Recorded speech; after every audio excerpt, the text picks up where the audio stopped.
एक पंडित हुकुमचंद गया तो 10 पंडित मिलके वो काम नहीं कर पाएंगे। घबराना नहीं, मैं अपनी भलाई के लिए नहीं कहता हूँ, अपनी प्रशंसा के लिए नहीं कहता हूँ।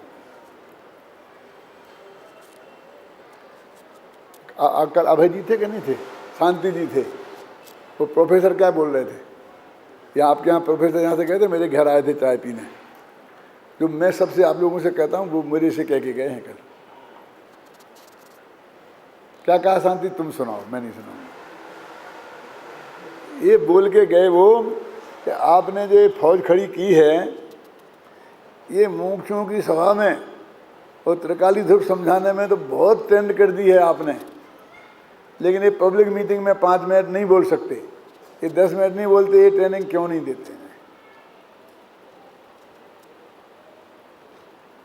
मैं कहा मैं तो इनसे कहता हूँ, अब आज फिर कह रहा हूँ कि 5 मिनट बोलना हो तो 5 मिनट, 10 मिनट तो 10 मिनट, 20 मिनट तो 20 मिनट, 1 घंटा तो 1 घंटा, 2 घंटा तो 2 घंटा, सब में अपनी बात बोलने की ताकत होनी चाहिए।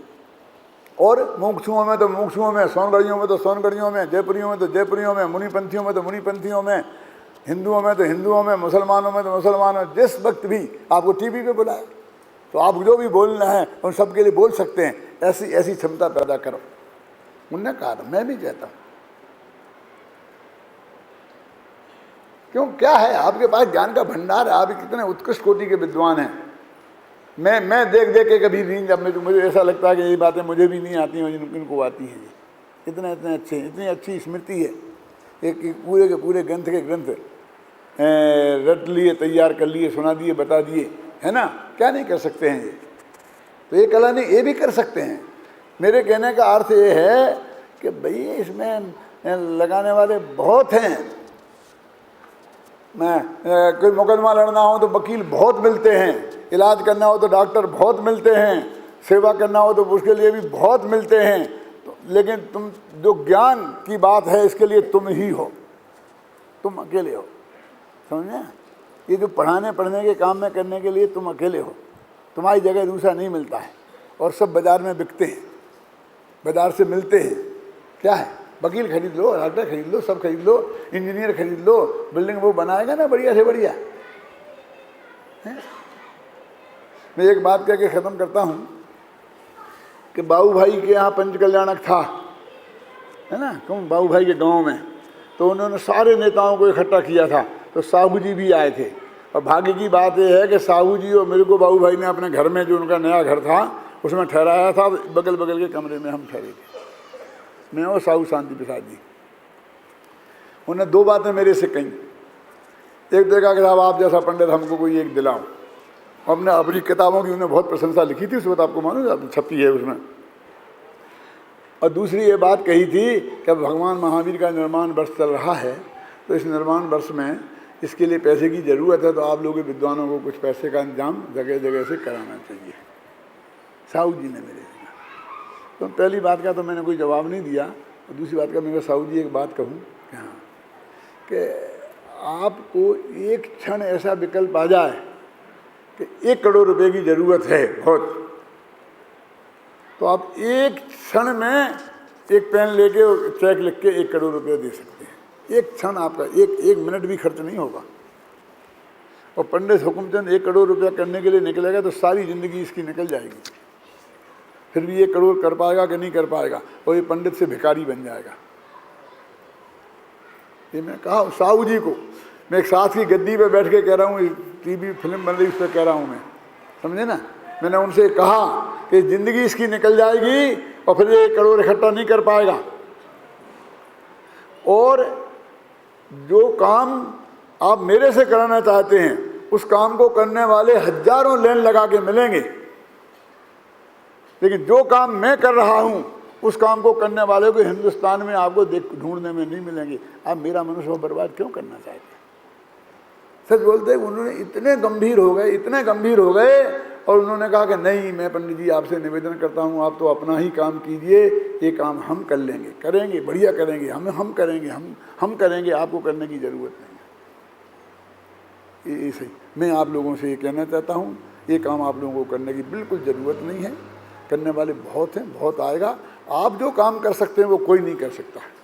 आप ज्ञान के यज्ञ में अपने को जोतिए, खुद पढ़िए, आत्मा के कल्याण के लिए पढ़िए, दूसरों को पढ़ाइए, लिखिए। दो आदमी मिले तो उन्हें पढ़ाइए, 10 मिले तो उन्हें पढ़ाइए शुद्धात्मा की बात। इससे पवित्र काम दुनिया में कोई नहीं है। टोडरमल जी ने लिखा कि ये काम वो है जो तीर्थंकरों ने समूहशरण में बैठ के किया था, जो गणधरों ने अपने बैठ के एक द्वादशांग गूंथे थे, जो हमारे आचार्य भगवंतों ने किया था, और हमारे गुरु पर्यंत लिखे ना, वहाँ तक जो काम होता आया है, महाभाग्य से आपको ये महान काम मिला है। इस काम में से उपयोग हटाकर, क्या संजीव, बिल्कुल यहाँ वहाँ भटकाने की रंच मात्र भी जरूरत नहीं है, नहीं है और नहीं है।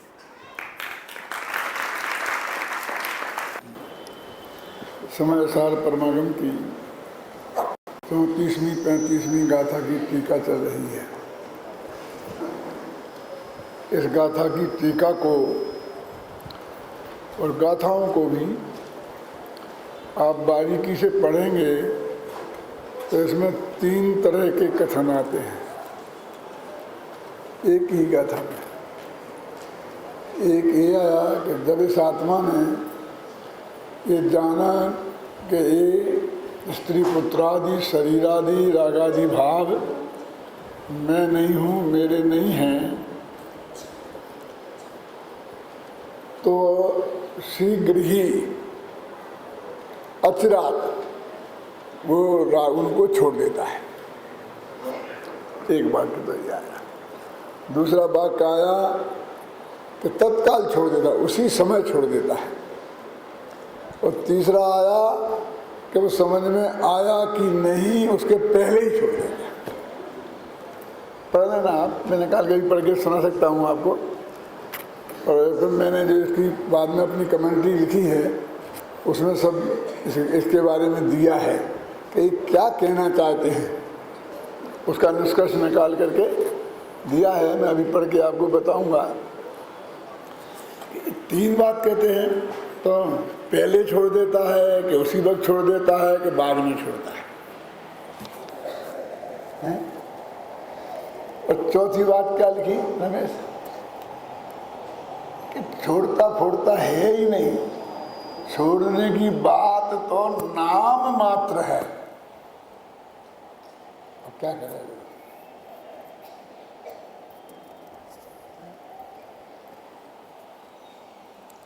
इसमें आपको लगता है कि क्या खेल है, हमको क्या समझ रखा है इनमें, एक क्षण अपनी बात पर टिकते नहीं हैं। और उसका दूसरा एंगल ये भी हो सकता है कि जो बात है वो कहने के लिए आचार्य देव को कितनी परेशानी हो रही है, तो वो जो असली बात आप तक पहुंचाना चाहते हैं, ख्याल में है ना, उन पहुंचाने के लिए उन्हें शब्द नहीं मिल रहे हैं, तो वो भाव आप पकड़ लें, इसलिए शब्द बदल बदल करके वो बात कर रहे हैं। ये तो सोचने का तरीका है ना। क्या है, वो समझते ही नहीं है। हम सबको बुद्धू समझते हैं, कभी कुछ कभी कुछ कभी कुछ, ये भी सोच सकते हैं। क्यों? मैं बोलता हूँ ना, पत्नियां 2 प्रकार की होती हैं, सुना होगा ना पहले आपने। नाम तो मैं उनके नहीं बता सकता हूँ, लेकिन उदाहरण से आपको समझा सकता हूँ कि जब पति दौड़ता दौड़ता शाम को घर आया तो पत्नी ने कहा, रात हो रही, जल्दी बैठ, खाना तैयार है। कहने मेरे को भूख नहीं है, मुझे नहीं खाना है। रात हो जाएगी, जल्दी बैठो ना। कहने नहीं, मुझे नहीं खाना है। पहले फोन नहीं कर सकते थे, अब खाना कौन खाएगा? मोबाइल है, सब साधन है, समझ में नहीं आता है। हम कितना परेशान हुए हैं। और दूसरी कहती, क्यों, क्या बात है, तबीयत तो ठीक है, कहीं खा के तो नहीं आए? कहने नहीं, तो क्या बात है, तो तबीयत तो ठीक है ना। तो जो पहले प्रकार की पत्नियां हैं उन्हें मैं बोलता हूँ वे भोजन की पत्नी है, और दूसरे प्रकार की जो पत्नियां हैं वे पति की पत्नी है। क्या मतलब? तो क्या, जब उनने ये कहा कि मुझे खाना नहीं है, तो उसे ये चिंता हुई कि इनकी तबीयत तो ठीक है, कहीं गड़बड़ तो नहीं हो गई है। ये तो पति की पत्नी है। भोजन का क्या होगा इस देश में ये चिंता करने की बात है। कितने लोग हैं जो रात को भूखे ही सोते हैं, फिर पशु हैं, पक्षी हैं, न मालूम क्या कौन कौन कितने हैं। क्यों? कि भोजन का क्या होगा, ये कोई प्रॉब्लम है? ये समस्या है। लेकिन उनको, जिसको भोजन का क्या होगा ये चिंता होती है, तो वो वास्तव में उसे पति की चिंता नहीं है। खाएं तो ठीक, नहीं खाएं तो ठीक, क्या फर्क पड़ता है? एक दिन नहीं खाएंगे तो अकल ठिकाने आ जाएगी, दूसरे दिन तो अपने आप खाएंगे। क्यों? पत्नियों की अकल ठिकाने लगाने का काम पत्नियों का ही है, और तो कोई लगा नहीं सकता है। क्यों? मेरे कहने का तुम्हारा विकल्प जाल किधर को जा रहा है? आचार्य देव अपना शुद्धोपयोग छोड़कर अत्यंत करुणा करके तुमको ये बात समझाने की कोशिश कर रहे हैं, और तुम तक वो बात पहुंच नहीं रही है, इसलिए वे शब्द बदल बदल करके और तुम्हें समझा रहे हैं। उनने कहा कि देखो जल्दी छोड़ देता है, पहला अर्थ कर रहा हूँ, समझना बालचंद जी साहब। हाँ, तो जल्दी ही है ना, 1 लाख 2 लाख वर्ष में छोड़ देना तो जल्दी ही है ना, क्योंकि अनंत काल के में 1 लाख 2 लाख वर्ष क्या होते हैं? 33 सागर में भी छोड़ दे तो जल्दी ही है। क्यों? अब सर्वार सिद्धि में जाके फंस गए। क्यों? अब 33 सागर तक नहीं छोड़ सकते हैं, तो जल्दी का क्या अर्थ है? अचिरात, चिरकाल नहीं लगाएगा। तो चिरकाल का अर्थ क्या होता है? यह आत्मा चिरकाल से संसार में है भ्रम रहा, तो चिरकाल तक ही भ्रमता रहेगा। तो चिरकाल का अर्थ तो अनादि अनंत होता है, और चिरकाल का विरुद्ध होता है अचिरकाल। तो कितने अचिरकाल हो सकते हैं? तो उनके ये बात पहुंची नहीं। अब ये तो लाखों वर्षों की बात करने लग जाएंगे। नहीं, बिल्कुल जल्दी, बहुत जल्दी, बहुत जल्दी। लोग कहते हैं ना कि आप लोगों को सम्मत दर्शन हो गया ना, तो आप लोग यहाँ कोई मुनि क्यों नहीं बनता, छोड़ते क्यों नहीं? तुम्हारे अमृतचंद ने तो लिखा है कि वो जल्दी छोड़ देते हैं। ये तुम्हारी जल्दी कब आएगी? क्यों? तो उन्होंने कहा नहीं, तत्काल। तत्काल माने होता है उसी समय, सेकंड में समय नहीं होता ना, उसी समय छोड़ देते हैं। माने काल भेद नहीं है। फिर भी जो तत्काल में भी, हाँ तत्काल माने ठीक है, 2-4 दिन तो चलता है। हमारा तत्काल भी लंबा हो गया, तभी वो एक ही समय का था। हो गया कि नहीं हो गया? आपका फोन आया और हम तत्काल चले आए। अरे भाई, उसके बाद जब गाड़ी मिली होगी, फिर मिला होगा, अभी 24 घंटे तो लगे ही गए ना। क्यों? तो उसी को तत्काल कहते कि नहीं कहते हैं? तो उन्होंने कहा इनकी समझ में नहीं आ रहा। तो उन्होंने कहा कि दृष्टि पुरानी ना पड़े, दृष्टांत की दृष्टि जब तक पुरानी ना पड़े उसके पहले ही छोड़ देता है। ये जयचंद जी छाबड़ा ने भी यही अर्थ किया है, देख लेना, मैंने भी यही अर्थ किया है। क्या है? जब तक दृष्टि पुरानी ना पड़े, ख्याल में है ना, और उसके पहले ही भगवान आत्मा छोड़ देता है। अब पहले छोड़ता है कि बाद में छोड़ता है कि उसी समय छोड़ता है कि 1000 वर्ष बाद छोड़ता है? अब नक्की तो करो कि क्या है। तो वस्तु स्थिति तो ऐसी है। इन्होंने उदाहरण दिया ना, वो धोबी का, वो बनारसी दास ने बहुत अच्छा छंद लिखा है उस पर, और शायद लेकिन इसमें देखिए उनके शब्द, देखिए आचार्य के, आचार्य अमृतचंद के शब्द देखो। जिस प्रकार कोई पुरुष धोबी के घर से भ्रमवश दूसरे का वस्त्र लाकर उसे अपना समझकर ओढ़कर सो रहा है, और अपने आप ही अज्ञानी हो रहा है। किंतु जब दूसरा व्यक्ति उस वस्त्र का छोर पकड़कर खींचता है और नंगा कर कहता है कि तू शीघ्र जाग, सावधान हो, यह मेरा वस्त्र बदले में आ गया है, अतः मुझे दे दे, तब बारंबार कहे गए इस वाक्य को सुनता हुआ उस वस्त्र की सर्व चिन्हों से भली भांति परीक्षा करके अवश्य यह वस्त्र दूसरे का ही है ऐसा जानकर ज्ञानी होता हुआ उस वस्त्र को शीघ्र ही त्याग देता है। इस संस्कृत में उन्होंने भाषा बनाई, अक्षर अक्षर अनुवाद है इसमें, है ना। कब वस्त्र का छोड़ पकड़ कर एकदम खींचता है, ख्याल में। ये क्या कहना चाहते हैं इसमें, एक एक वाक्य में वो अपनी कुछ बात कहना चाहते हैं। स्वयं ही अज्ञानी हो रहा है, अब वो वस्त्र ओढ़ने वाला कौन सा अज्ञानी हो रहा है, मिथ्या दृष्टि हो रहा है। कोई सम्य दृष्टि भी तो ऐसा कर सकता है ना। तो वहाँ पर जो अज्ञानी लेना, वो वस्त्र दूसरे का था व्यवहार नय से, और व्यवहार नय से भी वो वस्त्र उसका नहीं था, और व्यवहार नय से भी उसने उस वस्त्र को अपना मान लिया। इसका नाम है वहाँ उसका अज्ञान, और वो अज्ञानी हो रहा। तो ये अज्ञानी उसे किसने किया? इन करुणान योग वालों से तो पूछेंगे तो कहेंगे वो कोई कर्म का उदय ज्ञानावरणी का होगा, और यदि क्षोभ समूह का ज्ञान होगा तो साथ में मिथ्यात्व का भी उदय हो सकता है, और फिर वो उदयावली में भी आ सकता है, और वो क्या हो सकती है, उदीर्णा भी हो सकती है।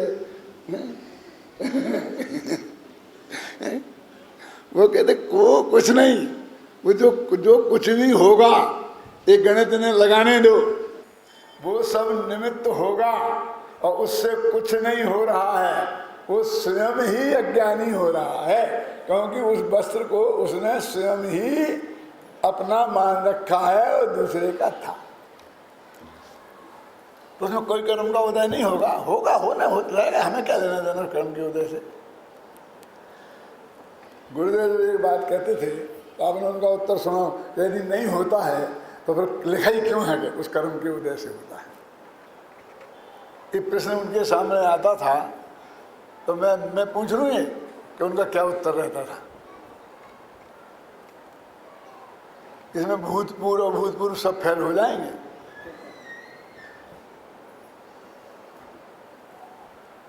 निमित्त का ज्ञान कराया है, बोले क्या कह रहे हैं कि वो निमित्त का ज्ञान कराया है कि कर्म का उदय इसमें निमित्त है। तो ये निमित्त का ज्ञान कराने की क्या जरूरत थी?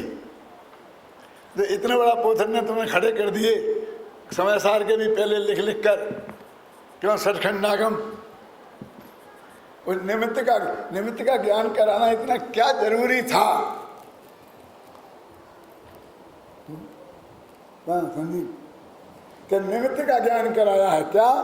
क्यों? देखो समझना, अब मैं थोड़ा न्याय शास्त्र से बताता हूँ आपको कि ये जो परिणाम हुआ है वो तो उसके ज्ञान का गेय बन रहा है।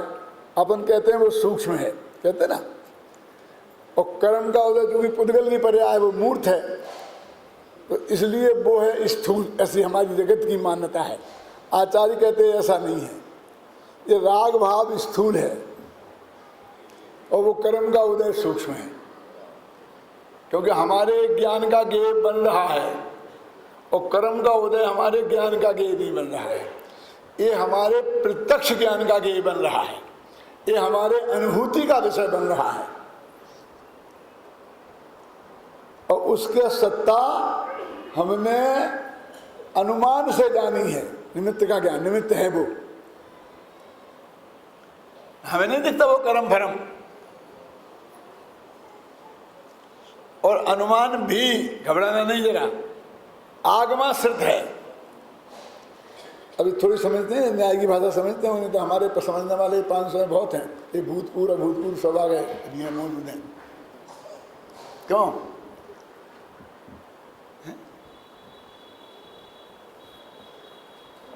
कि उसका ज्ञान कि आगम में लिखा है कि जब जब आत्मा में राग होता है तब तब नियम से चारित्र मोहिनी का उदय, मिथ्यात्व होता तो दर्शन मोहिनी का उदय नियम से होता ही है।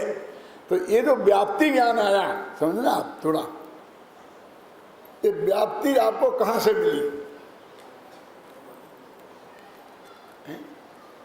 वो आगम में से मिली, और आगम को नहीं माने तो व्याप्ति ज्ञान भी नहीं आपके पास है। फिर भी आप कह सकते हैं कि भैया वो बिना हो नहीं सकता है, इसलिए कर्म का उदय होगा। बात तो ऐसी है, क्यों? लेकिन होगा नहीं कहते अपन, कहते कर्म का उदय है, क्योंकि हमें उस आगम पे भरोसा है। जो ये कहता है कि नियम से कर्म का उदय होगा क्योंकि शास्त्र में लिखा, उसे आगम पे भरोसा नहीं है, होगा क्यों बोलता है ना? तो यहां तो समस्या उल्टी हो गई कि कर्म का ज्ञान कराना मुश्किल हो गया, और जो अंदर में अज्ञान है, राग है, एकत्व बुद्धि है, कर्तृत्व बुद्धि है पर में, वो तो साफ दिख झलक के में आ रही सामने, हमारे और तुम्हारे भी। जो मैं आगे बोलता मैंने ऐसा किया, मैंने ऐसा किया, हूँ करूँ, ये अज्ञानता, तो ये तो 100 और पर दोनों के ज्ञान में आ रही है। तो स्थूल कौन हुई? जो सहज भाव से ज्ञान में आ रही हो उसे स्थूल बोलते हैं। तो वो कोई कर्म है जिसका उदय गारंटी से होगा इस समय। ये हमने काय से जाना? अनुमान से। और अनुमान उसका हेतु क्या है? आगमाश्रित। वेस्टर्न फिलोसफी में पढ़ी कल तुम लोगों ने? कोई ने नहीं पढ़ी। उसमें ये तर्कशास्त्र जो है ना, उसमें आगमन और निगमन होते हैं। नाम सुने कभी अपन एकांत? कि वहाँ एक बहुत बड़ी समस्या है वेस्टर्न में। वो कहते हैं व्याप्ति ज्ञान कहाँ से आएगा, क्योंकि व्याप्ति ज्ञान के बिना अनुमान नहीं हो सकता। क्या व्याप्ति ज्ञान किसे कहते हैं? जहाँ जहाँ धुआं होता है वहाँ वहाँ अग्नि होती है, जहाँ जहाँ ज्ञान होता है वहाँ वहाँ आत्मा होता है। ये जो नियम हैं इनको बोलते हैं व्याप्ति ज्ञान। तो हम अनुमान करते हैं तो इन नियमों के आधार पर करते हैं। तो हमारे पास तो व्याप्ति ज्ञान का बहुत बड़ा भंडार आगम है, ख्याल में है ना? और हमारा व्याप्ति ज्ञान तो बहुत बड़ा वहां से आ जाता है और अपना अनुमान धड़ाधड़ चलने लगते हैं। अरे जी, अब वो वेस्टर्न फिलोसफी वाले कहते हैं कि कहाँ से आएगा वो नियम? कहाँ से आएगा? जहाँ जहाँ धुआं होता है वहाँ वहाँ अग्नि होती है। ये नियम कैसे बना? अनुमान करें कैसे? ख्याल में है ना? तो अब जरा मैं थोड़ा सा उसको बढ़ाता हूँ कि गाय को अनुमान करना है कि इस पर्वत पे अग्नि है, तो बेचारी गाय क्या करे, क्योंकि उसने तुम्हारा गोमट सार पढ़ा नहीं है। कौन से क्रम का उदय होता है तो राग होता है, क्यों? जहाँ जहाँ धुआं होता है वहाँ वहाँ अग्नि होती है। तो उसका वो आगमन माने व्याप्ति ज्ञान कहाँ से आता है? तो वो कहते हैं एक जगह देखा, 2 दफे देखा, 4 दफे देखा, 6 दफे देखा, तो फिर धीरे धीरे वो बना देगा कि ये इसके होने पर ये होता है, इसके होने पर ये होता है, इसके होने पर ये होता है। वो ऐसे उनके व्याप्ति ज्ञान इकट्ठे होते हैं। अब वो कहते हैं जब ऐसे जो व्याप्ति ज्ञान इकट्ठे होते हैं दादा, तो ऐसा भी तो हो सकता है ना कि यहाँ एक जयपुर में है, यहाँ से 25 किलोमीटर दूर एक आदमी स्कूल में मास्टर है, एक विद्यार्थी, और एक इस 25 किलोमीटर दूर इधर मास्टर है, समझना। और दोनों को संडे की छुट्टी होती है और दोनों की एक सी आवश्यकताएं हैं। दोनों को बच्चों के लिए कापियाँ खरीद के ले जाना है, जो भी पुस्तकें ले जानी हैं। दोनों का लगभग समय एक सा लगता है। तो दोनों आते हैं, बस स्टैंड पे उतरते हैं, भाग्य से साथ साथ हो जाते हैं और एक बुक सेलर की दुकान पे पहुंचते हैं। क्यों? तो अब ये 10 दफे वो बुक सेलर देख लेगा, ये दोनों हमेशा साथ साथ आते हैं, तो वो व्याप्ति ज्ञान बना लेगा कि ये आया है तो वो अवश्य आएगा, वो सही है। उस उसका एक दोनों एक गांव में रहते होंगे, भाई होंगे, एक गांव से आते होंगे, वो कुछ भी निर्णय कर सकता है ना। माने दो चीजों का एक साथ होना जिनमें कोई परस्पर संबंध नहीं हो, उनमें भी हो सकता है। तो वहां इस पे बहुत बहस हुई है, आगमन और निगमन, आगमन और निगमन, निगमन। जो व्याप्ति ज्ञान बन गए और उनसे निर्णय करना, उसका नाम है निगमन, और नए व्याप्ति ज्ञान बनाना, उसका नाम है आगमन। डिडक्टिव, इनडिडक्टिव, ऐसे उनका अंग्रेजी में बोलते हैं उन्हें, है ना। ये बोलते हैं एक एजेंसी, डिडक्टिव एजेंसी है। डिडक्टिव एजेंसी माने क्या, कि जो चोरों की खोज करती रहती है, इनकी खोज करती रहती है, तो वो डिडक्टिव है। माने वो आगमन माने वो खोज ही कर, व्याप्ति ज्ञानों की खोज करती रहती है। और जिसके व्याप्ति ज्ञान जितना अधिक मजबूत और विश्वसनीय हो जाएगा, उसका अनुमान उतना अधिक मजबूत हो जाएगा। अब ये देखना, अब अपन कहते हैं हमारा जो वो अनुमान ज्ञान है, जरा 10 मिनट माफ कर देना भाई साहब, जो हमारा वो अनुमान ज्ञान है वो आगमाश्रित है। तो आगमाश्रित होना ये मजबूती है कि कमजोरी? बोलो रतन चंद चौधरी, ये क्या है? हमें बहुत बड़ा भंडार तो मिल गया है, ख्याल में है ना, लेकिन ये जैनेतरों के लिए क्या है? वो मना कर देगा, खत्म। जो बीतरागी होता है वो सर्वज्ञ, जो सर्वज्ञ होता है वो बीतरागी होता ही है। तो तुमने तो शास्त्र में पढ़ के मान लिया, वो कहेगा ऐसा है ही नहीं, हमारे भगवान सर्वज्ञ हैं और वे कहाँ बीतरागी हैं। वो दुष्टों को डंडा मार मार के भगाते हैं और सज्जनों की रक्षा करते हैं और भक्तों के लिए दौड़े दौड़े चले जाते हैं और करुणा के सागर हैं। वो नहीं माने, उसके लिए क्या करोगे तुम? ये तुम्हारा व्याप्ति ज्ञान फैल हो जाएगा।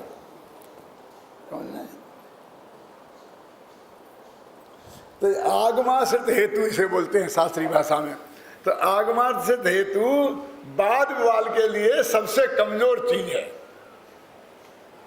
समझे ना। बीजगूष कथा के लिए सबसे कमजोर चीज है और बीतराग कथा के लिए सबसे मजबूत चीज है। बीतराग कथा और बीजगूष कथा में अंतर समझते हैं क्या है?